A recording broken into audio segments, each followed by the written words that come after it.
Okay, this is a repeat of what we did in the earlier sessions on the Monday, but for those of you who were not unable to stay on the Thursday, renewed apologies about that, and this really is... This video is twofold. One is to address some issues from the Monday sessions, and the second is also to fill in and catch up the third group, Group 3, make sure that everyone's on the same playing field as we move into the third session. So we'll run through these. It's going to take about 20, maybe 25 minutes tops to get through these slides, and some of the feedback that I got from the Monday sessions, which I want to address, is that there probably wasn't enough time just to look at the media agenda and what is media relations. So if we just pop into there and what is media relations? It's something we perhaps didn't cover in as much detail as we probably should have done on the Monday session. So if we just cast our minds back on what the CIPR, Chartered Institute of Public Relations, definition is of media relations. It's the result of what you do, what you say, and others say about you. And that's fairly straightforward, isn't it? The result of what you do, what you say, and what others say about you. So the more convoluted, perhaps, definition we can just cast aside just for the purposes of this lecture, and that's media relations is really that in a nutshell. What you do, it's not just what you say in press releases, newspapers, and social media, and all sorts of different ways of expressing yourself. It's what you actually do. Untrustworthy organizations say, but they don't actually do. They may say that they're going to launch a product and then let the customer down at the last minute. How long do you think that company is going to last? So really it's not about spin doctoring as such. It's about what you actually do. There's got to be some substance to what you do before you go out and send press releases out or whatever you're going to do, social media campaign or whatever it is. When you're addressing the media, you've got to have some substance behind it. What you say is, of course, relevant as well. The PR industry comes into its own by saying the right things to the right people at the right time. That's not spin doctoring. That's protecting reputation. That's making sure that the message is right, the initial message is correct. Controlling that message, making sure that the message is watertight, and that the message also has some form of an objective. For example, that objective may be to increase sales. That objective may be to protect reputation. That objective may be to raise revenue if it's a non-profit making organization. The point is that it's got to have, that what you say is obviously going to be relevant as well as what you do. And let's have another look at this bit at the end here, what others say about you. And you can't just, unless you're living in a fascist state or a Nazi kind of state, God forbid, you have to allow others to say things about you too. You have to take on the chin any criticism. In blogs and social media, which have obviously risen in importance in PR over the last 10 years, we have little control over flames and criticism and blog posts and all sorts of tweets that may be criticizing our companies, our clients, ourselves. But if we can drip feed good news stories over a period of time, we can ensure that the control message becomes more important than the one that's out of our grasp. Let's just look at Toyota here. Did Toyota go out of business as a result of the product recall? It was dangerous stuff. It was quite meaty in terms of its, the implications that actually the implication, the perception was that these Toyotas didn't have any brakes. But no, it's already enhanced reputation. Toyota is still selling cars because it still had that reputation. Yes, it was a little bit slow to react, that's for sure. But reputation, the previous reputation, it's like a kind of force field that's around it. Yes, it took a few knocks. A bit like one of these sort of science fiction movies where this big alien craft comes in, it takes a few knocks, but it's still got this force field, and it takes a hell of a lot to knock it out of the sky. And certainly Toyota was certainly knocked out, retained its reputation. It definitely didn't fall overnight. And so we come to the bit that really for those of you in the Monday group, you've already seen this, but it's probably good to refresh what we're talking about here. So we've got those sort of elements of what media relations is, and then Matthew Paris in the 1990s comes along and makes these criticisms that in '94 he said that the PR industry was the worst invention of the 20th century. He actually kind of made up to a certain extent with the PR industry. He actually addressed the CIPR conference in 1997 and actually said, "Yeah, well, okay, yeah, I'm still not happy with what's happening. There's too much publicity around. There's too much spin doctoring in his view." But what he was actually saying, and making quite a valid point, was that if you are going to go down this route of publicising, in his view, then make sure that the public aren't conscious to it. Overzealous publicity can be just as damaging if you don't do publicity at all. If you don't follow any PR program, it can be just as damaging if you do it wrong.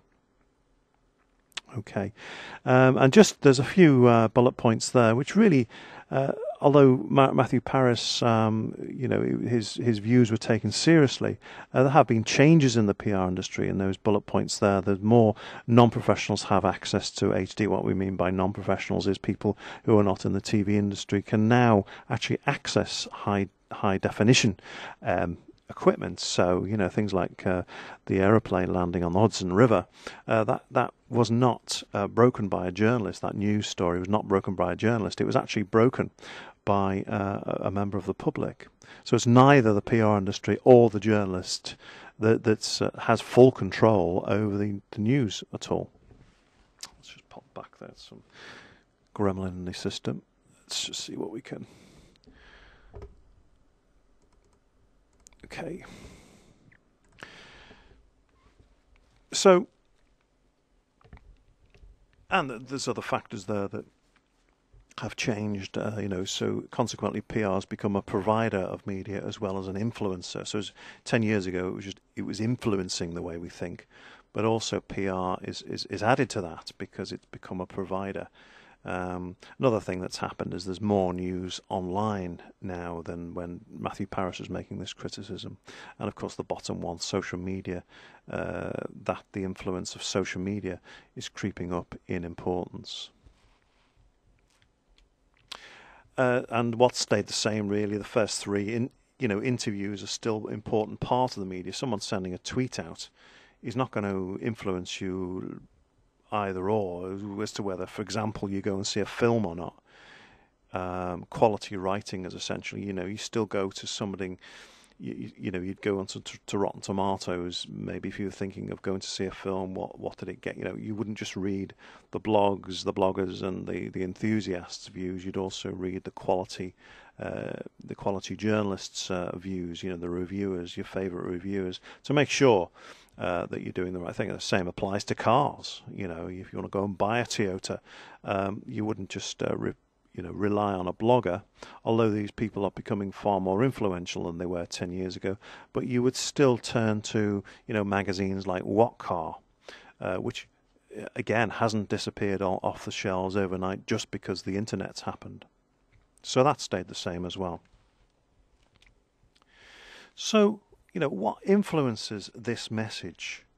What are the forces that are? Let's think of, perhaps let's just think of a very simple example just before we go into this model here. Let's think of two. Have you ever done the experiment? Two cans separated by a piece of string, and you speak into the can, and the noises, the message is transmitted to the other person at the other end. Maybe done this at school, and it's like a very, very simple telephone. Okay, so best way of understanding this then, just come off this so you can actually see it. Just increase the size somewhat. Okay, so let's just think of this. Just forget this for a minute. There's a can, there's the piece of string. Okay, and we speak into it, and the receiver presumably gets the message. But even in that very simple model, there's always going to be noise. If you slacken the string, for example, you're not going to be able to hear as well because of the sound waves. Let's just take this one step further then. If we are transmitting information from an information source to a destination, i.e. we actually send a press release out, for example, and we wanted to get it to a journalist who will then send it to write an article and send it to a newspaper, then we would hope that the information source was somewhat the same as the destination. But we've got this fella in the middle here. This is the problem that we're up against, because yes, we want to make sure that we control the message, but there's all sorts of noise, and one of the biggest sources of noise is actually social media. The biggest sources of noise is people criticizing, maybe on Twitter and Facebook and that kind of stuff. That's an example of noise. It's not the most. Another example of noise is, you've probably heard the story about send 3 and 4pence were going to a dance. What am I talking about? Send 3 and 4pence. Right. If you sent that, World War One, you sent some orders to an army, and you said send reinforcements, we're going to advance. Because of the noise, the physical noise, by the time it gets to the destination, it comes out as send 3 and 4pence, we're going to a dance. It's quite a famous example, really, of what's also sometimes called Chinese whispers, when you actually send information out to a group of people, and by the time you get it back, it's changed. And it's not really any different in the PR industry. So let's not get too hung up about, this is a mathematical model. Let's not get too hung up about it. It's fairly linear, as you can see. It's a fairly simple simple model, as models go. Just to go through it once more, information source, it goes through a transmitter. So if we think of it, a PR analogy is that the message, we do our research, we write a press release, the press release is transmitted to a journalist who is the receiver, and he or she writes a story, and it'll get into the newspaper. And we could do a sort of spider graph here as well. We could have readers of that newspaper here somewhere. But this is the essential thing in the middle, is the noise, between there and there. And this is the kind of thing that we have to combat when we're actually following this profession. That this is the thing that we need to make sure we minimize so that we can actually control the message. I won't play this piece of footage because I think it'll probably it won't. The audio won't come through. But do take time to look at the Meg Ryan interview. If I haven't played it to you, maybe Group 3 haven't seen this one. Some people who did stay behind did, but do play that interview. You can see there the angle of Meg Ryan's body is looking away. She's frowning. There's an example of noise because she's got a movie to promote here, and her body language is not really conducive to having a proper conversation, a two-way conversation with Michael Parkinson, which you can't see in the shot there. The same applies here. Have a look at Tom Cruise on this YouTube video here. Tom Cruise cracking up during a TV interview. He starts laughing, and it's fine. It's good entertainment, as one student did point out in one of the groups. It is good entertainment, and he was arguing that it actually was good PR.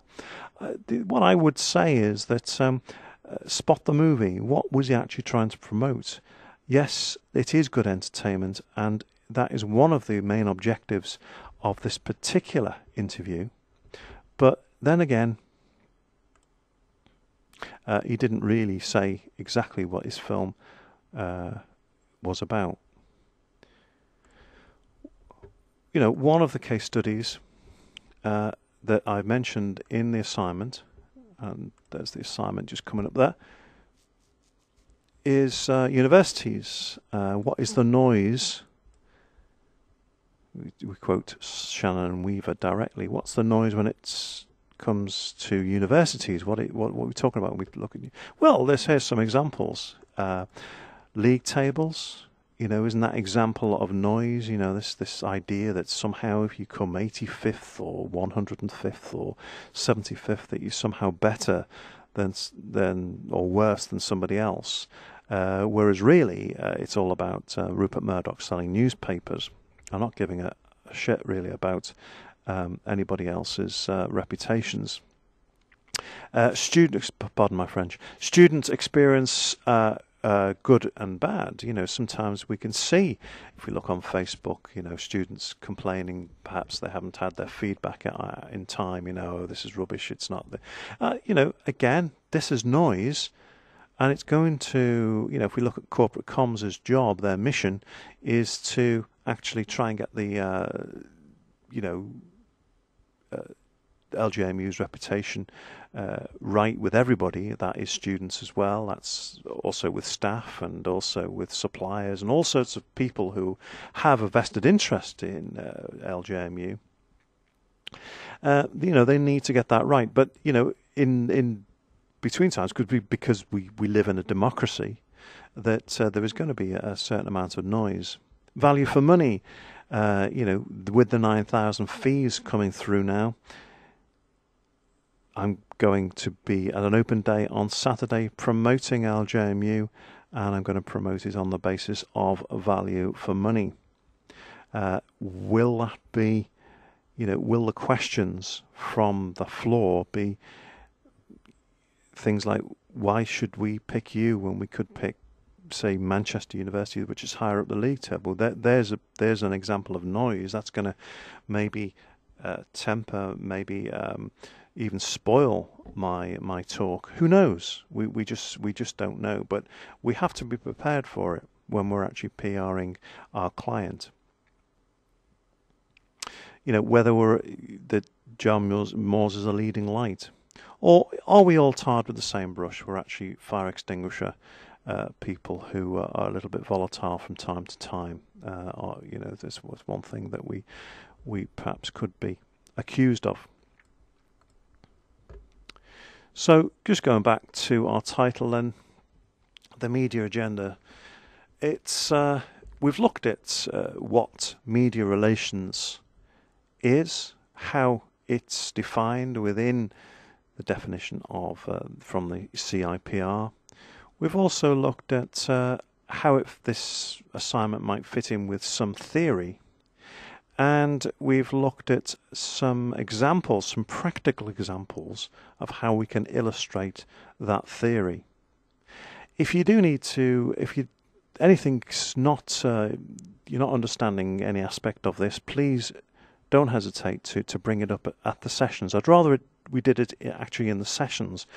Don't suffer in silence. That's the message. Just make sure that you are understanding these early sessions so that we can actually move more smoothly into the later ones and into January when we start looking at press release writing and so on, some of the more practical aspects.